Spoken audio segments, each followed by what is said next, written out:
পঞ্চায়েত মন্ত্রী দিলীপ ঘোষ পঞ্চায়েতের প্রধানের কাছ থেকে ক্ষমতা কাটছাঁট করতেই নদিয়ার ভারত বাংলাদেশ সীমান্তবর্তী কৃষ্ণগঞ্জের প্রধান উপপ্রধান সহ তৃণমূল কংগ্রেসের সদস্যদের পদত্যাগ।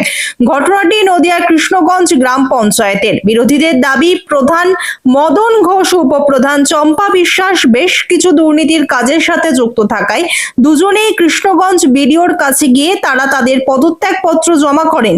পাশাপাশি বেশ কয়েকজন তৃণমূল পঞ্চায়েত সদস্য পদত্যাগ করেন। একই সাথে কৃষ্ণগঞ্জ গ্রাম পঞ্চায়েতে মোট আসন সংখ্যা 23। গত পঞ্চায়েত নির্বাচনে 12টিতে তৃণমূল কংগ্রেস জয়লাভ করে ও 11টিতে বিজেপি জয়লাভ করে। তৃণমূল দলের পক্ষ থেকে মদন ঘোষকে প্রধান নির্বাচিত করা হয় ও উপপ্রধান হিসেবে চম্পা বিশ্বাসকে নির্বাচিত করা হয়। ক্ষমতার পালাবদল হতে কৃষ্ণগঞ্জ পঞ্চায়েতের প্রধান এবং উপপ্রধান বেশিরভাগ দিনই ছিলেন অনুপস্থিত। অন্যদিকে পঞ্চায়েত মন্ত্রী দিলীপ ঘোষ জানিয়ে দিয়েছেন, পঞ্চায়েতের প্রধানদের কাছ থেকে অর্থ সংক্রান্ত বিষয় কেড়ে নিয়ে সেক্রেটারিদের ওপর দায়িত্ব দেওয়া হয়েছে। গতকাল প্রথম দায়িত্ব পায় প্রতিটি গ্রাম পঞ্চায়েতের সেক্রেটারিরা। আর এই ঘটনা সামনে আসতেই প্রধান এবং উপপ্রধান বিডিওর কাছে গিয়ে পদত্যাগপত্র জমা দেন।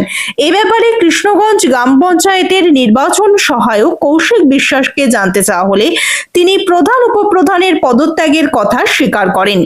বর্তমানে প্রধান এবং উপপ্রধানের ঘরে তালা অবস্থায় রয়েছে। এ বিষয়ে কৃষ্ণগঞ্জ পঞ্চায়েত সমিতির বিরোধী দলনেতা গৌতম ঘোষ বলেন, প্রধান বেশ কিছু দুর্নীতির কাজের সাথে যুক্ত থাকায় সরকার পরিবর্তন হওয়ায় পিঠ বাঁচাতেই প্রধান উপপ্রধান সহ তৃণমূলের পঞ্চায়েতের সদস্যরা পদত্যাগ করেছেন। পাশাপাশি তিনি বলেন, এর আগে আমরা দেখতাম তৃণমূলের আমলে যদি কোনো প্রধান বা কোনো দলের নেতা পদত্যাগ করত, সঙ্গে সঙ্গে বিডিও তৎক্ষণাৎ প্রধান এবং উপপ্রধান গঠন করতেন।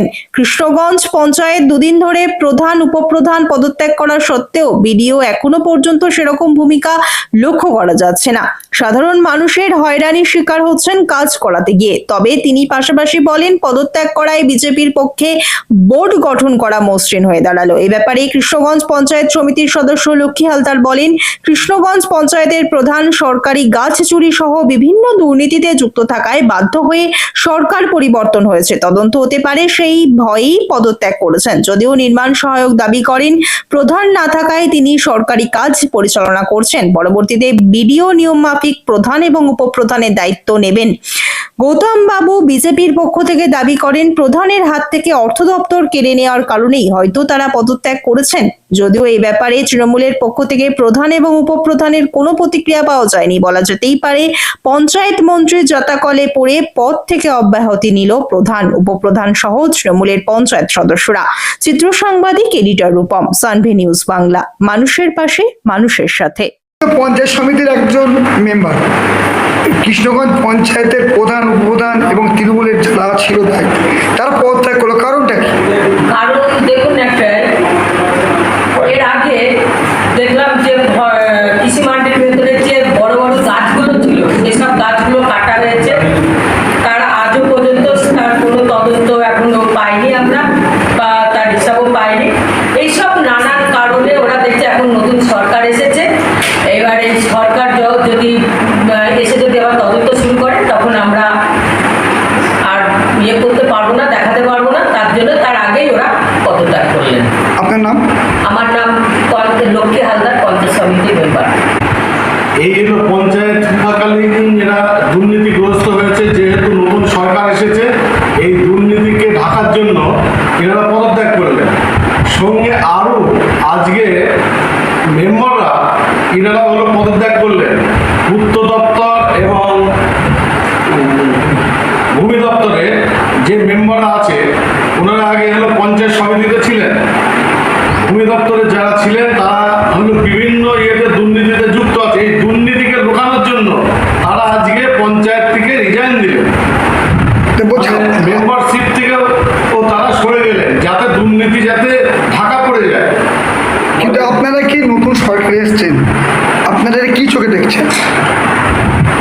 আমরা চাইছি দুর্নীতি মুক্ত প্রশাসন যেহেতু আমাদের আছে, প্লাস আমাদের যারা মেম্বার প্রধান উপপ্রধান থাকবে তারা যেন সুন্দরভাবে মানুষকে পরিষেবা দেয়, এটাই আমার। মানুষ যাতে কোনো দিকে না না ভোগে। বলছি তাহলে কৃষ্ণগঞ্জ গ্রাম পঞ্চায়েতে এখন প্রধান উপপ্রধান ছাড়া চলছে, আপনারা কি ভাবছেন এটাকে নিয়ে? আমরা চাইছি যত তাড়াতাড়ি ওখানে প্রধান যাতে হয়, তবে এটা হলো সাধারণ মানুষ এতে হ্যারেঞ্জ হচ্ছে। কিন্তু আগে আমরা দেখেছি যে অন্যান্য পঞ্চায়েতের মানে প্রধান যখন রিজাইন দেয় তখন কিন্তু সঙ্গে সঙ্গে একসেপ্ট করে, কিন্তু আজকে আমাদের বিডিও সাহেব এটি করলেন না। আজকে দুদিন 48 ঘন্টা পার হয়ে গেল, এটা নিয়ে কোনো হেলদোল নেই। সাধারণ মানুষ সয়ের জন্য আসছে, ছাত্রছাত্রীরা বিভিন্ন ইয়েতে সমস্যায় ভুগছে। এই সমস্যাটা যাতে তাড়াতাড়ি দূর হয় সেটাই মানে ব্যবস্থা করা হয়। বলছি প্রধান আপনাদের কি কি দুর্নীতিতে যুক্ত বলে মনে করছেন? যেমন গাছ কাটা কিছু দুর্নীতি ছিল এবং হলো ভাঙনি বিক্রি করা, সেই টাকাটা ওখানে পঞ্চায়েতে কোন ফান্ডে শো করা হয়নি এবং সেই সব অজুহাতে যখন আমাদের মেম্বাররা চেপে ধরলেন তখনই উনি হলো জড়িত হয়ে গেলে সেই সব বুঝে তখন হলো সাধারণ মানুষ ক্ষিপ্ত হয়ে গেল। সাধারণ মানুষ ক্ষিপ্ত হওয়ার কারণ বলছি পঞ্চায়েত মন্ত্রী দিলীপ ঘোষ তিনি বলেছেন যে এখন পঞ্চায়েতে যারা কর্মরত কাজ মানে সরকারি আধিকারিক তাদেরকে দায়িত্ব দেওয়ার জন্য